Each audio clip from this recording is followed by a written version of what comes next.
Hello, my name is Izzy. I'm here at Freedom Physical Therapy, and today we'll be talking about a few yoga poses that you can do to relax throughout your day, or even if you want to do them before bedtime.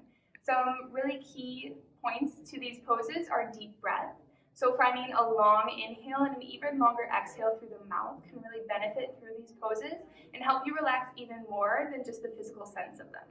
So we'll start in a nice seated position. Option to put pillows underneath the seat or any other cushion that you have available just makes it a little more comfortable for you as well. Sitting nice and tall, taking the hands to the top of the knees, just finding some deep breaths to start with, in through the nose and out through the mouth, allowing the belly to build and the chest to lift. Once you find that nice deep breath, we'll start at the top of the head, work our way down. So taking a nice deep inhale, hands at the sides of the hips, let the arms rise high towards the ceiling. And through the exhale, allow one arm to come down to the floor and the other to come over to the opposite side of the temple, and just give a little release, pulling that opposite ear to the shoulder, allowing length to come down the side of the neck. And if you want to isolate each part of the neck, feel free to bring the gaze down towards the top of the knee. Stretching more down towards the upper traps or shoulders, really releasing the length through the back of the neck.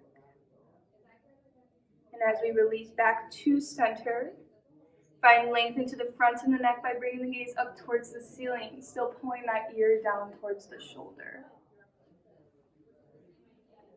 Allow the gaze to come back through center.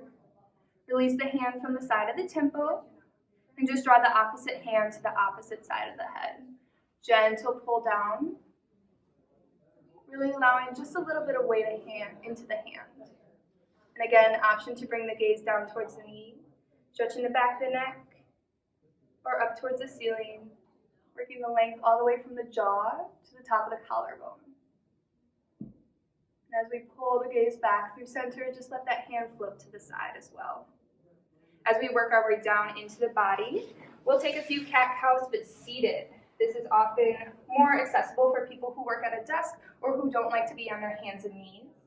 Bringing the hands to the top of the legs, sitting up nice and tall, find length into the spine. Take a nice deep inhale to draw the shoulders back. Gaze comes forward. Up if you're looking for more throat opening. And as you exhale, push the shoulders forward. Pull the belly button into the spine and tuck the chin to the chest. This is our cat pose. Inhale to draw the chest open and forward. This is our cow. And again, with every exhale, draw the shoulders forward. Belly button back into the spine and the head drops for our cat.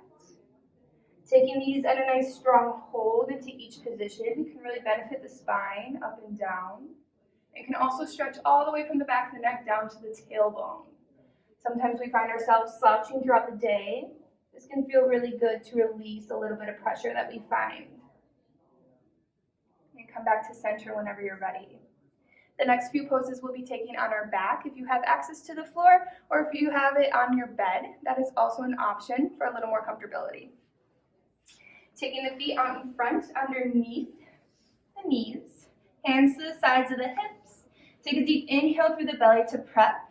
As you exhale, taking the top of the foot to the top of the knee. Keeping the foot flexed to protect the knee joint, you just give a little push out in front of you, finding that length into the hip.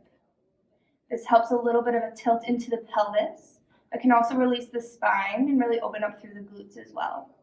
If you're looking for something deeper, feel free to thread the hands behind the back of the leg, pulling it into the chest. This is our supine pigeon, oftentimes much more comfortable than taking it on our knees by themselves.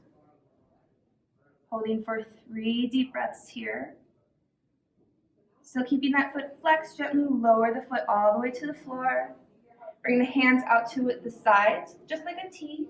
And coming through a little supine twist, take a nice deep inhale through the belly, find that length. And as you exhale, draw that foot over to the opposite hip.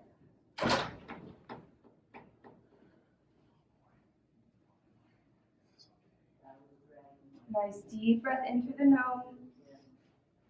As you exhale, allow that leg to come back up through center. Release the foot from the top of the knee. Heel toe the feet nice and wide, wider than hips width, and just give a little sway side to side. Allow the knees to draw from one side to the other.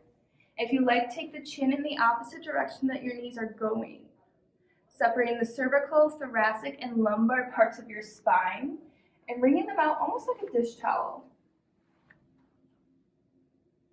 As you bring them back up through center, take the heels back underneath the hips and take the opposite foot to the top of the opposite knee. Again, keeping that foot flexed.